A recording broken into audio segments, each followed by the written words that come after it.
Read alouds are encouraged and hugely talked about in the homeschool community, and you always kind of picture this scene of a mother in an armchair with her children gathered around her feet, and just this wonderful sense of peace and serenity as she reads to her children, and they lap up all her words. Reality can look quite different from that.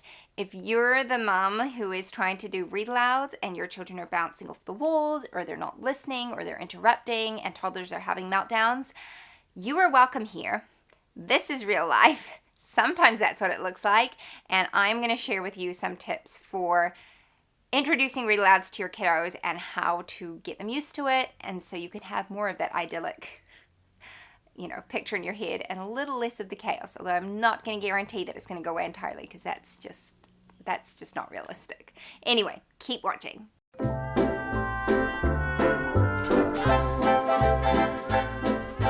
Hello, if you're new here, I am Christine, a homeschooling mama of 3. I live in New Zealand with my husband and 3 kiddos who are almost 7, 5, and 3 years old, and I was homeschooled myself, so I have been in the homeschool community for many, many, many years, and I love it, and it's something I'm very passionate about.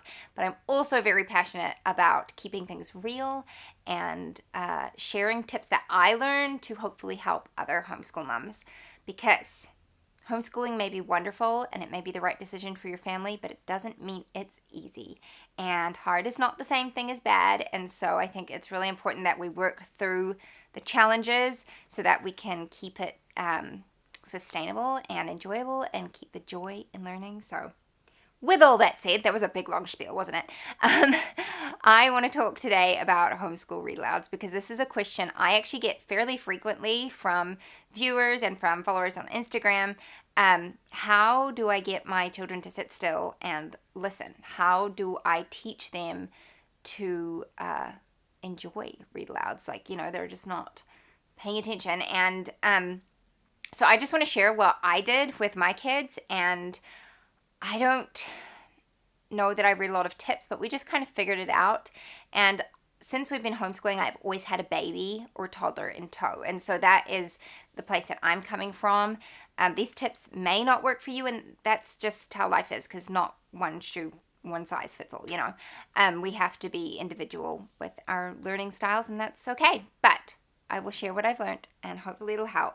I personally have very fond memories of read alouds. It's probably one of my standout memories from having been homeschooled. My mom would read to us every single day, and it's some of my most favorite family memories, because we would read these books together, and it was something that really brought us together as a family, because it was something we had in common, and just something we really enjoyed. And so that's something that stuck with me. And so because of that, I knew that I wanted to continue that with my children.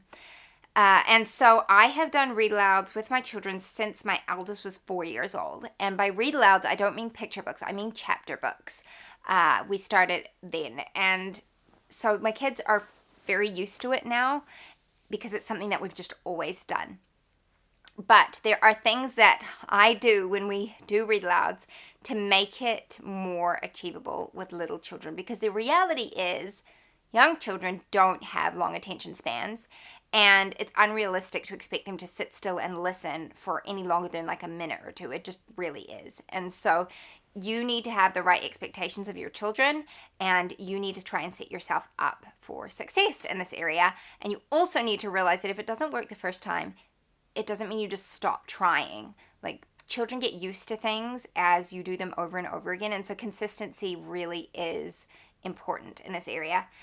So I would start by finding some read alouds that you think your kids will be interested in. Include them in the decision-making process. Don't necessarily let them just go out and pick whatever, but find maybe 2-3 books that you think they might be interested in, and then let them choose which one they want to have read to them, because I think we can all agree that interest-led learning is a lot more efficient and just enjoyable for everyone, because they're interested in it, and you're not having to read dry content to them. So find things that they're interested in. There are lots of book lists out there. I used the Simply Charlotte Mason book list when my kids were little and kind of went off of that, but also just homeschool communities, when I get suggestions from other moms or books that I had personally enjoyed when I was a kid, I would use those ones. And so we've read things like Trumpet of the Swan, Stuart Little, Charlotte's Web, a lot of those kinds of ones. Enid Blyton books, we read a lot of those last year. Just loads and loads and loads. And I couldn't tell you all of them right now because we've read quite a few now, and I try and keep track of them in my planner. But we've just done a lot. Little House on the Prairie, those are some of the ones we actually started with. Farmer Boy, Little House in the Big Woods. My kids loved those books. And so when I started doing read alouds with my kids, I started doing them over breakfast. And this made sense because they were occupied with something. They were sitting there eating. They didn't have anywhere else to go. We've always had them from the time they were babies eat at the table. And so it was just very natural place to do it. And also my then baby was in the high chair and contained and happy. And so that is where we started with our read alouds. And at the beginning, I probably could only do a read aloud for about 10 minutes. Now, easily 20 minutes. My kids could sit and listen to a read aloud, but they're all a bit older. They've all gotten used to having that done. But if you are brand new to starting read alouds, I strongly recommend doing it over a mealtime. It doesn't have to be breakfast. It could be dinner or lunch, but a time when you're all together, where you're all seated and occupied with something, is a really good time to do that. So I strongly suggest doing it over a mealtime. And then the other tip I have for doing read alouds with your kids is having something for them to do with their hands. If you're not doing it over a mealtime, then give them a quiet activity to do, whether it be Play-Doh, it could be just wooden blocks, little cars for boys or girls to sit down and play with, all sorts. My kids play with Legos. Just find something that is a quiet activity that they can do while they're listening to you read. And I also recommend doing it at least 5 days a week. Make it consistent. Make it a specific time of the day where they learn to recognize and expect it, and just do it with them. And I bet you that they will get used to it and really start to enjoy it.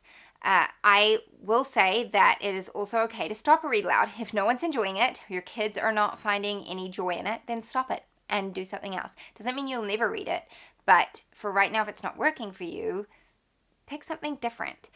We had to do that with not All of a Kind Family. Was it All of a Kind Family? No, it wasn't. It was Five Little Peppers and How They Grew. It was just above my kids' head at the time. They didn't enjoy it. So I put it down and we picked something else, and it was fine. Nothing broke. And in fact, we enjoyed the next book a lot. And so that's something else I would recommend. Don't get hung up on having to finish a book when you have started it. It's totally fine. So don't feel like a failure if your kids are bouncing off the walls and are not used to it. That's normal. It just takes time and consistency, and pick something that, will capture their attention, and just work at it, and you'll get there. And before you know it, read aloud time will be something that you all treasure in your home. And there will still be days where people are grumpy or the toddler's having a meltdown, kids are disruptive. That's normal. That's just life, and we have to learn to adapt and embrace that. But overall, it can be a really, really pleasant thing. So I hope these tips helped you. If you've got any other tips, leave them down in the comments below to share with other homeschool moms. If you have any questions, again, leave them down in the comments below. Thank you for watching, and I'll see you next time. Bye-bye. What if the world had more of your smile? What if the wind could spread your love?